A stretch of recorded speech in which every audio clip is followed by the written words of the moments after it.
Alabika yali teacher wa asomesa oluzungu, ayogera oluzungu lungi naye terulina makulu. Wakati wange n'abantu abalala nti nze manyidde wenkozesa amateeka, manyidde lwenkozesa ebyobufuzi. Bw'anaabanga mukulu Mao byakozesezza bya mateeka, tujja kukozesa amateeka. Bw'anaaba akozesezza bya bufuzi, tujja kukozesa bya bufuzi.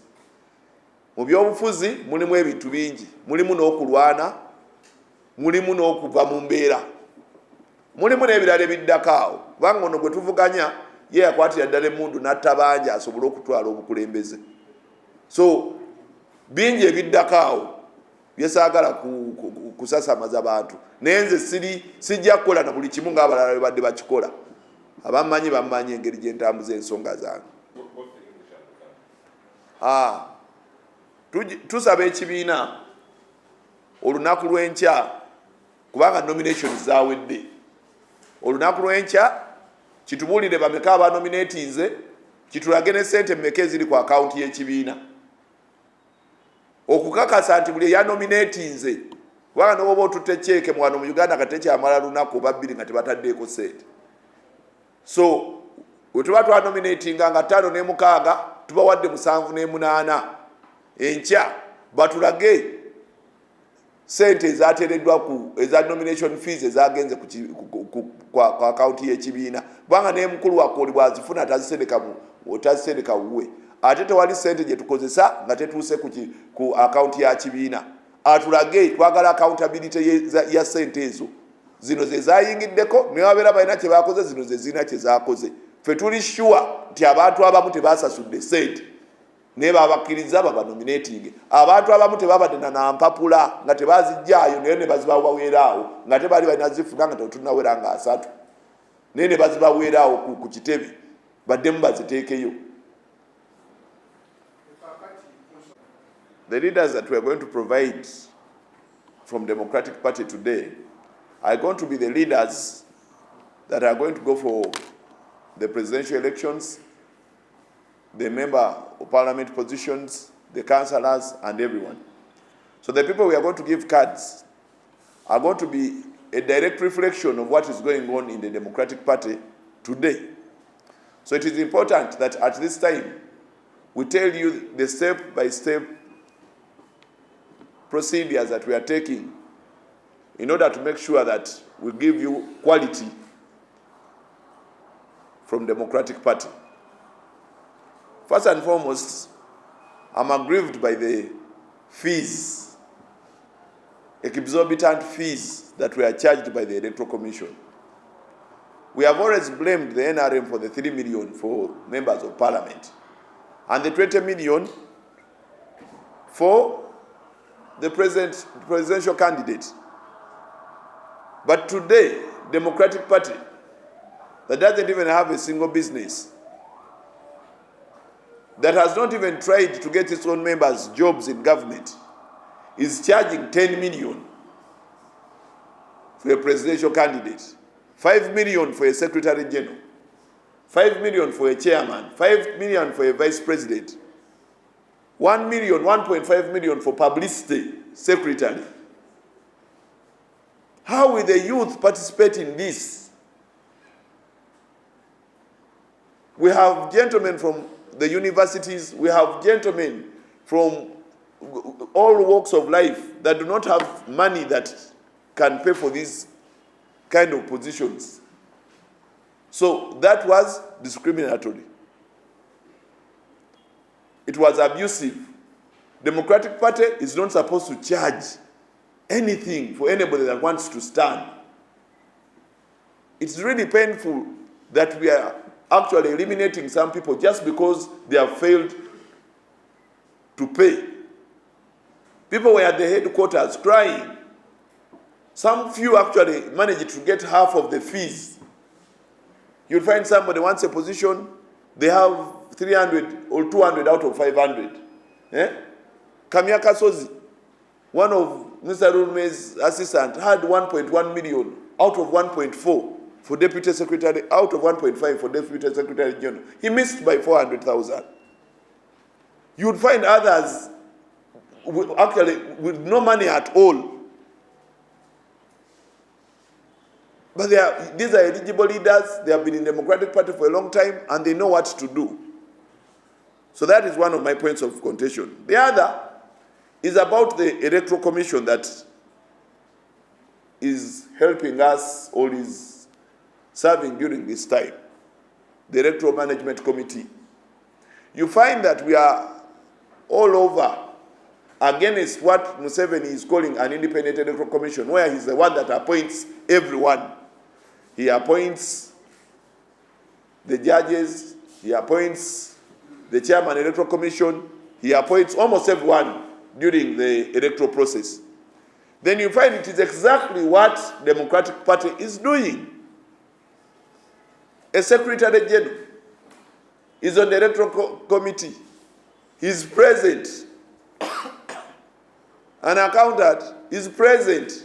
People that are part of the process are also the same people that are vetting the process and receiving the forms.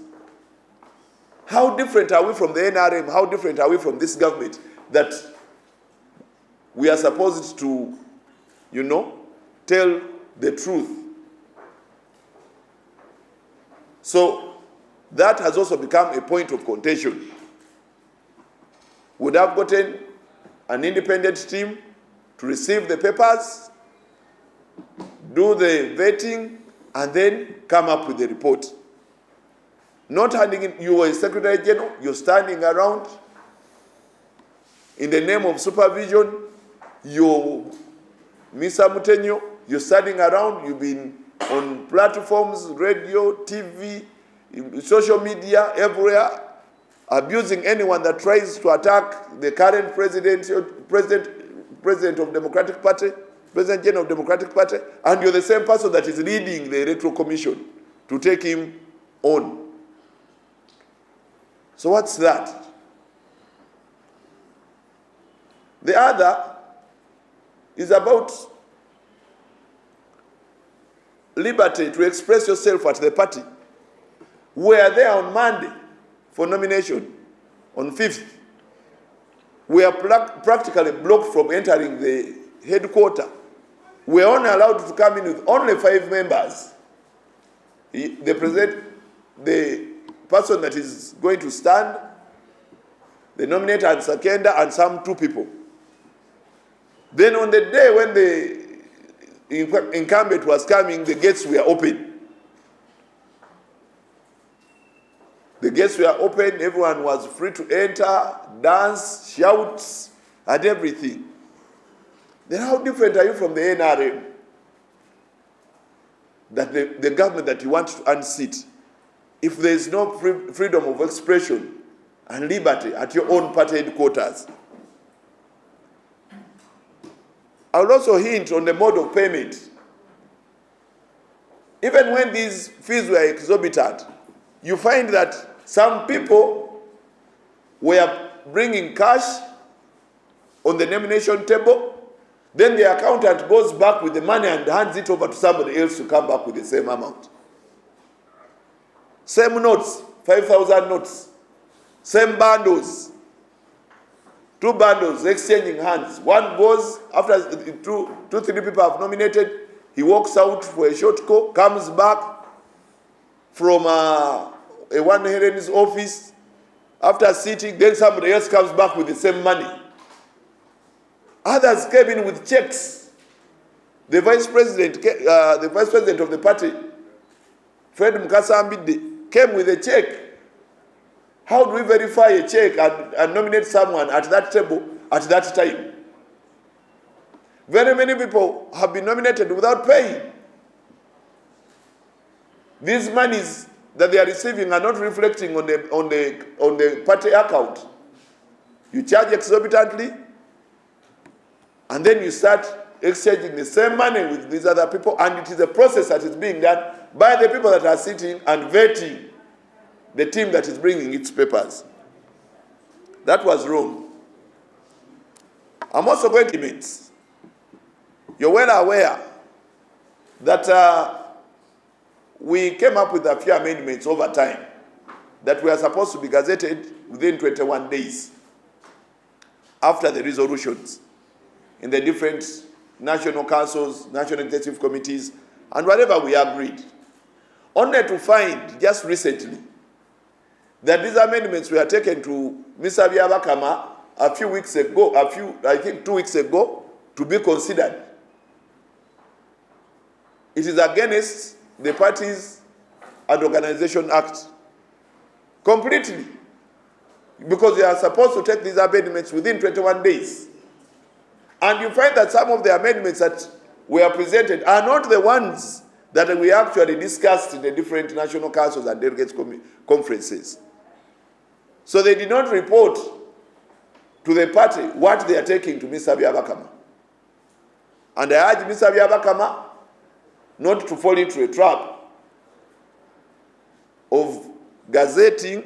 Actually, I saw the gazette, but not to allow such thing. We have written a petition against that gazette, and I hope he has received it.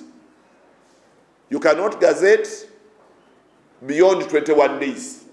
And most of these amendments that they are forwarding to you are not the true reflection of what was discussed by the National Delegates Conference.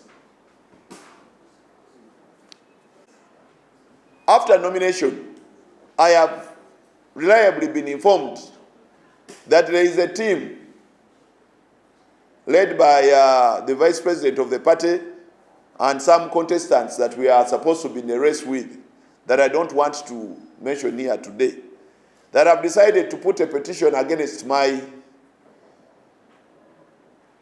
standing or contesting under the guise of using the party constitution. I think it is around clause 64, where they say I'm supposed to be in the National Council for 5 years or be an active member for 10 years. And the petition is being drafted. I'm sure it will be given to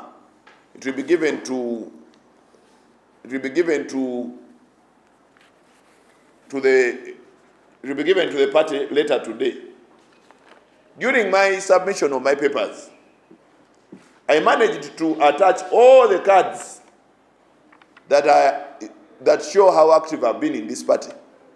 The card of 2024, the card of 2022, the card of 2020, that is the party membership cards, the card of 2010, they are all here, 2005 and 2015. All of them are attached.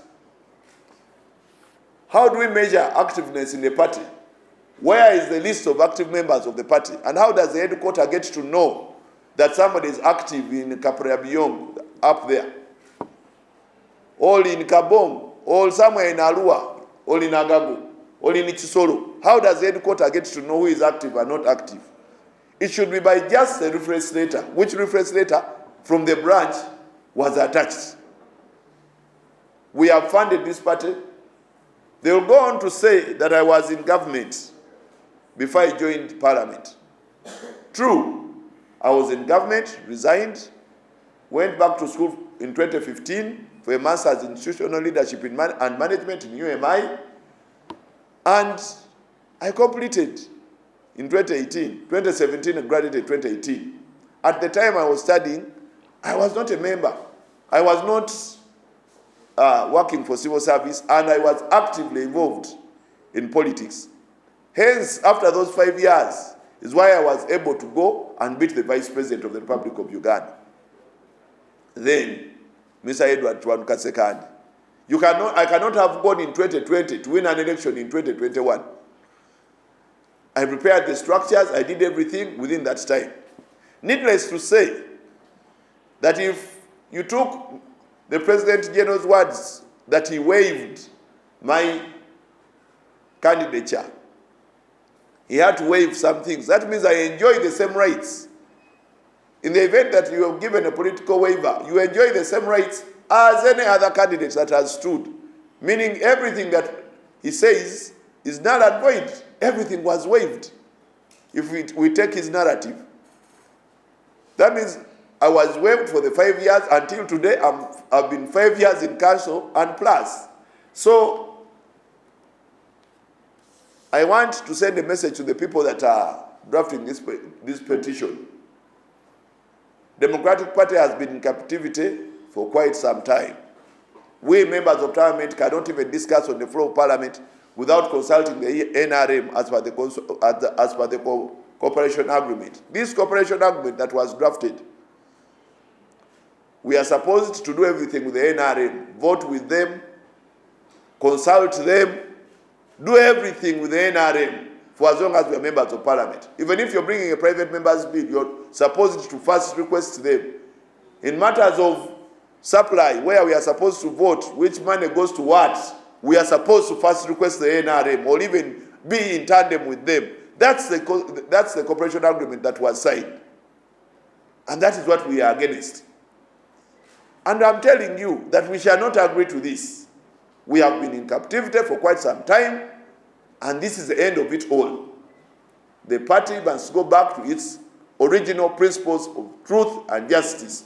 And okutegeezebwa ntegeezeddwako ebintu bingi okuva bwe natwalayo empapula okwesimba ku kifo kya President General wa Democratic Party. Kinaategeerekeka nti ffe tetukkiriziganya na kusasula sente ezennyingi. Tubadde tuvumaganya NRM nga tugigamba sente miliyoni 3 zesasuza abantu abaagala okwesimba ku bwaka bwa parliament, sente nyingi nnyo. Emiliyoni 2 ze basaba presidential candidate, sente nyingi nnyo. Naye kyewuunyisa okuba nga ate ffe nnyini abalina okuwabula Mukulu Museveni ne gavumenti ye, ate ffe twataddewo emiliyoni 10 bw'oba oyagala kwesimba ku president general, miliyoni 5 kuba chairman w'ekibiina, miliyoni 5 kuba vice president w'ekibiina, miliyoni 5 kuba secretary general w'ekibiina. Abavubuka abato abaagala okweddiza eggwanga lino balitwale mu maaso ng'obudde bwabwe bwe bwakaakati. Lwaki tubalemesa? Era bwe ezo sente bazijje waffe abatabafuniranga mirimu. Democratic Party yakafunira abavubuka bameka emirimu? Abo beesaba miliyoni 10, miliyoni 5, miliyoni 1, miliyoni 1.5. Bangi balemereddwa okusasula. Omukulu Kamya Kasozi ayagala okubeera deputy organizing secretary yasasuddeko miliyoni 1.10 ng'ate ye sina muvubuka, naye ng'abulako emitwalo 4. Abantu abalala bangi basasuddeko emitwalo 3 bavuzaako 2, ate nga bagamba ennaku z'okunominate nga ziri 2, 5 ne 6 bw'otawaayo sente tojja kukola ki, tojja kuyitamu. Ekyo tukivumirira ne sekuvumirira yenna. Democratic Party ya muntu wa wansi, omuntu wa wansi tabeera na sente nyingi bwe zityo. Ekyokubiri kwe kuba nti n'akakiiko k'ebyokulonda bulijjo tukavumirira okuba nti Mukulu Museveni yakalonda, n'alonda abakubiriza akakiiko, n'alonda buli omu. Naye ate ne mu Democratic Party ate abakulembeze bennyini aba Democratic Party be twagala okugjawo ate be bakubiriza okulonda. Era n'abantu abadde baboogerera engeri gyebadde enkola yaabwe engeri gyebadde ennungi ennyo nga Mutenyo ku marediyo, ku mativi, ku mitimbagano gyonna, ate be bakulira ebyokulonda.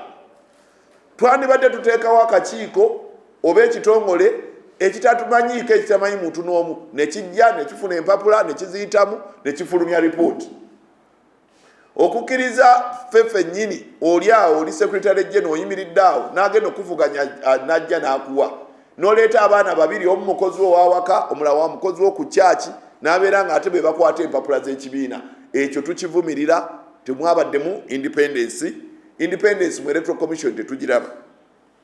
Ekyokusatu, ekibiina tetukyeyagaliramu, ekitebe tetukyeyagalirako. Bwe twali tutwala empapula geti bazigala ne batusaba abantu 5. Abantu abo 5 nga kuli gwe adeese empapula n'abakweyimiridde 2, n'abalala 2 be baba bakuwa, ayinza okuba mukyalawo oba n'abaana oba mukyalawo ne mukwano gwo. Abantu 5 bokka nga bebakkiriza okuyingira. Naye ku lunaku ate ye aliko president general gwe twagala okujjako lwe yabadde ajja geeti bazigudde buli ayagala n'ayingira ne yeetaaya. Bannakibiina tebakyeyagalira ku kitebe kyabwe, babasosola. Ekyo kirina okukyuka. Ensasula, abantu abadde balina okusasula ssente nga batuuka wali ne basasula alese ssente bwabadde mu bbando bw'5,500 bubiri, nga bwe bamala obutuusa wali ng'ate akawuntanti abukwata ng'abuteeka mu nsawo nga yeebuzaabuza ng'addayo ng'ate abuwa omuntu omulanga abukomyawo. Ekyo tukivumirira. Abantu bangi tebasasudde, ate abaabwe babadde badde emabega ne babawa ssente zezimu ne bakomawo ne bazisasula ne bagamba nti no basasudde. Buli muntu eyabadde asasula yabadde alina kuteeka ssente ezo ku akawunti y'ekibiina. Ne tubala ne tulaba nti oke bano bonna be basasudde babadde abakandidate 10 abasasudde miliyoni emwe ze miliyoni 10, miliyoni 5 ze miliyoni 10, abasasudde miliyoni 5 10 ze miliyoni 5. Ne tubala ssente zonna nga kweziri. Naye kati tugenda kutuuka ekiseera nga twalabye abantu bangi banominatinga bakugambe nti tebasasudde, oba bakugambe otuuke ng'olina abantu bogenda okuvuganya nga tebaleese ssente. Omu n'aleeta cheeke, vice president w'ekibiina Mukasambidde yaleese cheeke. Kati tugende ddi mu banka tukebere okumanya ate emize gye tugimanyi. Tutandika okubuuza ate kati ssente zino ate yabawunsinze n'ebirala ebyo byonna ate tubireete nti tugambe nti ate kati Mukasambidde teyasasudde ssente. Banga ekyo kiri mu giraasi nti teyasasudde, era omuntu eyamwesimbyeko ayiseewo an opposite. Ekyo nakyo twakirabye. Ekirala kyekyokuba nti no Ssebamala taweza myaka 5 ku National Council oba myaka 10 ng'ali mu kibiina. Kyeraga lwatu nti kaadi zonna pate kaadi za myaka 10 za myaka 2 nazibateereddeko ng'ate ekibiina kyennyini kyekyazimpa. Buli mwaka bwe batunda kaadi z'ekibiina najja n'enginona. Ssente z'ebyo zange enkalu nenziteeka mu byobufuzi n'akalulu nennoonya ne bakansala bammeeya n'ababaka ba paalamenti ne bajja mu paalamenti. Tumanyira ku kyani abadde active n'atabadde, nga ali Kapra Byonge eyo, ali Gulu, ali eyo Aluwa Jumani, ali Luddawa, ali Masaka eyo wansi Rakai. Abakulira branches ezo ba chairman be balina okuwandiika reference letters eziraga nti tubadde active, era abo ba chairman baziwandiise. Kati gwe tosobola kutuula ku headquarter n'ogamba nti bano tebali active kubanga list y'abali active togiina.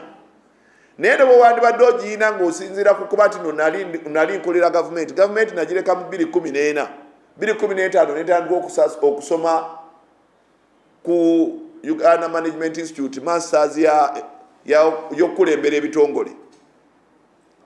N'olw'ensonga eyo okuva 2015 tuka 2024 banaweza dde emyaka 10 ze boogerako. N'okuba nti no mu National Council siwezeza myaka 5 tosobola kugamba mwana ayagala kutuula P7 bw'omuwa ekigezo mu P6 nti okoze bubi okuyita ekigezo ng'okyali mu P6 ng'ate olina kutuula bigezo ng'oli mu P7.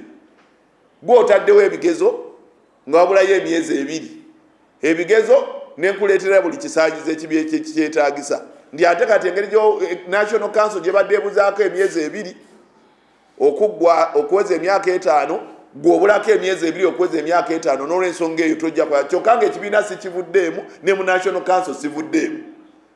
Naye kati obuzaako gino emyezi 2 egibadde gisigalayo kubanga Delegates Conference twagisise mu maaso ne tugiyiza mu May mu kifo kya July oba August. Kati tonaweza myaka 5. Ebyo byonna bikolebwa kunzija mu kalulu era basattira. Naye agobo obuwaayiro nawulidde twalo n'abaleese ekiwandiiko namutaayika nga bagamba siweza myaka egyo nga bakulembera vice president n'abamu ku abo be twesimbyewo nabo era mujja bawulira. Naye ebyo byonna byakyewusa. Bagume tugende mu race, bagume tugende mu kalulu, bannayuganda basalewo kubanga constitution ya Uganda naye eri very clear nti obuyinza bw'abantu bwe basalawo ani abakulembera. Article 1 ya constitution. N'olw'ensonga eyo tugende tulwanaganire eyo. ze amendments ezibadde zikolebwa mukimanyi nti no gye muvuddeko emabega wiiki 2 oba 3 bakwata ekiwandiiko wiiki 2 ne bakitwala mu electoral commission okukyusa mu constitution okukyusa okutaataaganya ssemateeka wa Democratic Party. Ebimu ku bye baatwalayo tetwabikkiriziganyako kubanga byali byayitaako obudde. Ebirala bye twakkiriziganyako engeri gye baabiwandiikamu si bwe twabikkiriziganyako naye n'obudde okubitwalayo bwali bwayitako kubanga etteeka ligamba nti olina okutwalayo ennongoosereza zonna z'oba oyagala nga mwakazikkiriziganyako obutasukka ennaku 21 ate ennaku 21 zaali zayitako dda. N'olw'ensonga eyo ndabula mukulu by'Abakama nga bukyali ti tetwagala kulwanagana naawe kubanga twakuweereza petition naye tetwagala kulwanagana naawe. Ezo amendments ze bakola naawe okimanyi nti nno teziri mu mateeka era nakuwandiikira ebbaluwa nga bakazireeta ti ennaku 21 zaggwako dda ku lwa Katonda n'ensi yange.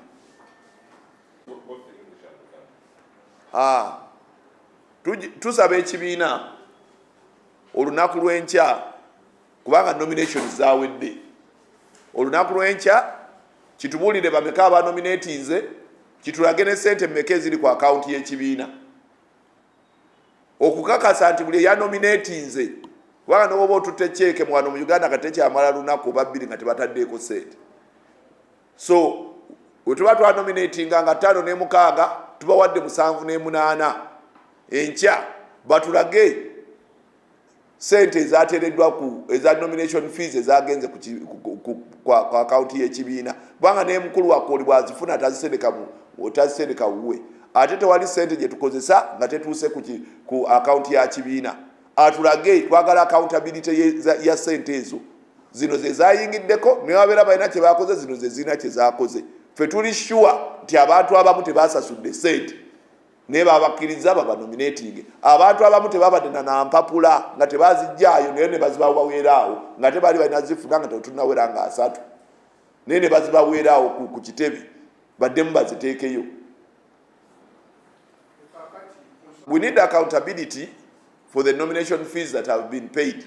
We are very sure and very aware that some people were nominated without paying and others were using revolving funds. Amongst them, one pays, the accountant gets the money and takes it back to another to bring it back. So we want that accountability.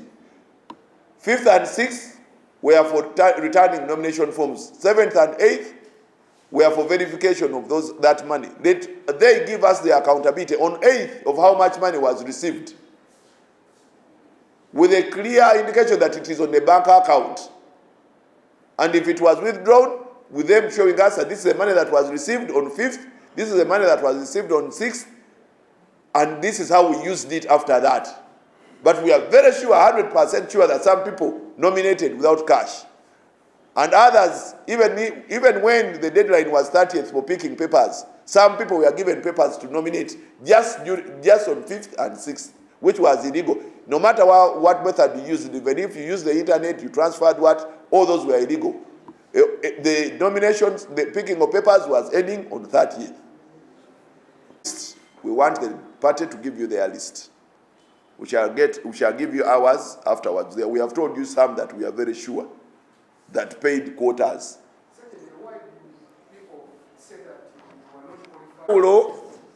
Enjawulo wakati wange n'abantu abalala nti nze manyidde wenkozesa amateeka, manyidde lwenkozesa ebyobufuzi. Bw'anaaba nga mukulu Mao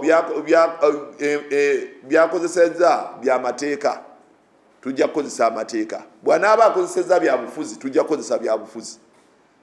Mu byobufuzi mulimu ebintu bingi, mulimu n'okulwana, mulimu n'okuva mu mbeera, mulimu n'ebirala ebiddako awo. Kubanga ono gwe tuvuganya ye yakwatira ddala emmundu n'atta bangi asobole okutwala obukulembeze. So bingi ebiddako awo byesaagala kusasamaza bantu. Naye nze sijja kukola na buli kimu ng'abalala bwe badde bakikola. Abammanyi bammanyi engeri gye ntambuza ensonga zange. Junction. Bw'ataaga respecting ebiddako teyejjusa. Abantu bangi bali ready okufiira ku kitebe awo. nga balwanirira ekibiina kyabwe. Ate guno gwe mukisa gwokka gwe tuyina, tetugenda kulinda myaka mirala 5. Ekyo tekigenda kubaawo. Credentials than paying money. Otunuulira ensi ezikulaakulanye nga Singapore, balina credentials zebatulanga mu muntu ono yaani, baali bamusibyeko, yali akozeeko kino, ayina rekodi y'enguzi, ayina kino. We assess moral character kubanga kyekibula mu bakulembeze ba wano kati nga tebasasudde sente. Sikiwati ne Singapore wali olaba nti basooka kuleeta sente bwe ziti. Nebasasudde nga moral character y'omuntu, ebitabo bye, okyegedde, recommendations okuva mu bantu ab'obuvunaanyizibwa, ab'enzikiriza ez'enjawulo, ab'ennono, naaba ng'omuntu agenda okutuuka wali okwesimba ku kifo nga ddala yatuukiridde. Bano bonna bamuyisiza mu kasengejja. Sente si kyekikulu. Sente buli mukati kitegeeza buli muntu yenna alina sente ajja kujja nga yeesimbe ku president wa Democratic Party. First and foremost, have we registered any successes or any success with the cooperation agreement? The answer is no. From the word go in June 2022, I personally, actually, I wouldn't say scrapped it or did anything, but went against the cooperation agreement because nothing could be fulfilled in it. 2 months later, the president himself of the Republic of Uganda that signed this cooperation agreement told the nation that he does not agree with what Mao was telling the crowd here, transition, peaceful transition, and all these things. He said Mao was overthinking. So there is, if you're Ugandans, you can tell us whether you've seen anything that has changed since Mao joined the government, apart from selling his soul. That is one. 2 was, come again with the question. The second question is, Mao says he's the only person. Yeah, Mao is saying that he's the only person that can unite Democratic Party. Mr. Mao has been around for 15 years. I don't think there were no presidents before him, and I don't think he thinks that there will not be anyone after him.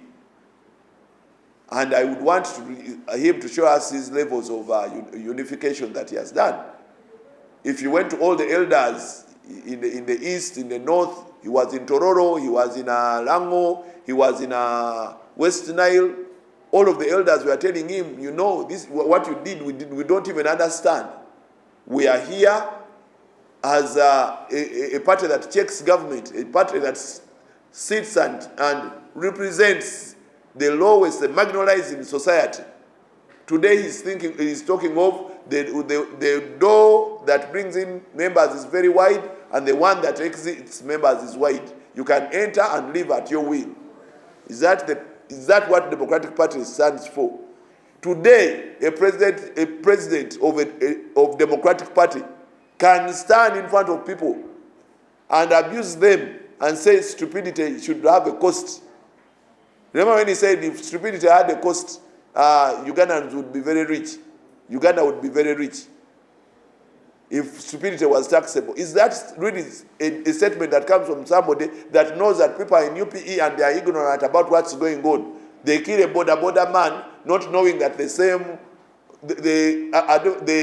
opportunities of this border man were taken by government when 10,000 billion were lost in the last financial year. He knows people are ignorant, but then he abuses them stupidity. We are not that party. We are calm. We go down and listen to these people, teach them what's going on. We suffer with them, hold their hand and take them on, show them opportunities. So there is nothing like unification. It is a thing where when we are towards elections, he comes up with a lot of words. He does a lot of literature. He must have been a literature teacher at one time.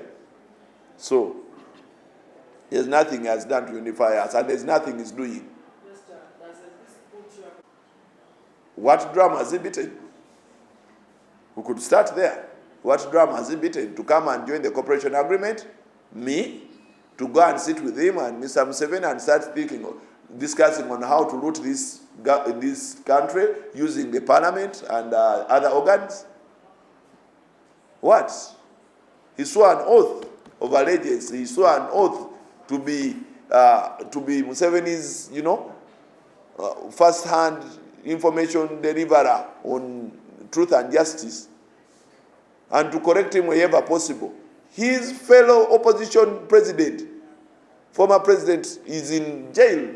Besigye is in jail and he can't even say a word. Is that why he's the Minister of Justice and Constitutional Affairs? Besigye is rotting in jail there. Before even he comes to me, let him first go and take care of the mess. Because Besigye was told that he actually fulfilled everything that was necessary for him to be given bail. But he's still rotting there. What has he done as a minister that is supposed to give advice to the president? He has kept quiet. Is he helping this country? Is he still with the opposition?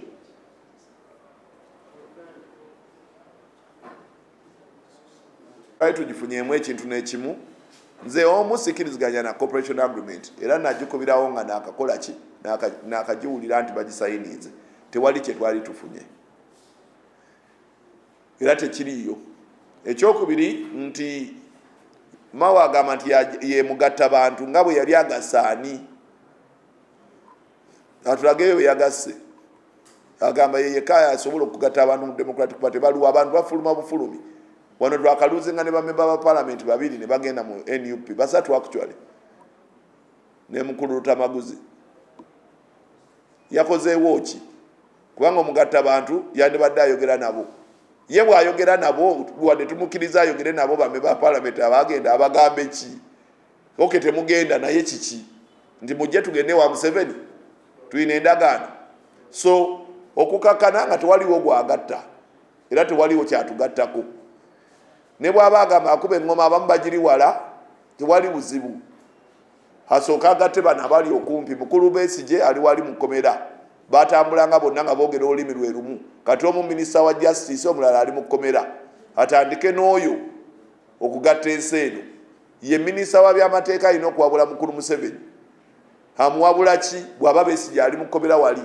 ali mukuvundira mukomera nga buli kimu ekyetaagisa okufuna obwenkanya yakireeta naye ne bamugamba sigala ng'oli muki mukomera kati lwaki tatandika n'ekyo ewa mukulu Museveni amuwabula mu kifo ky'okujja okusooka ate okuwabula ffe kubanga obwa minisita si bwaffe bwa mukulu Museveni na ggwanga lyonna so talina kintu na kimu kyagase ku ggwanga lino naye engeri gyalabika yali ticca wa asomesa oluzungu ayogera oluzungu lungi naye terulina makulu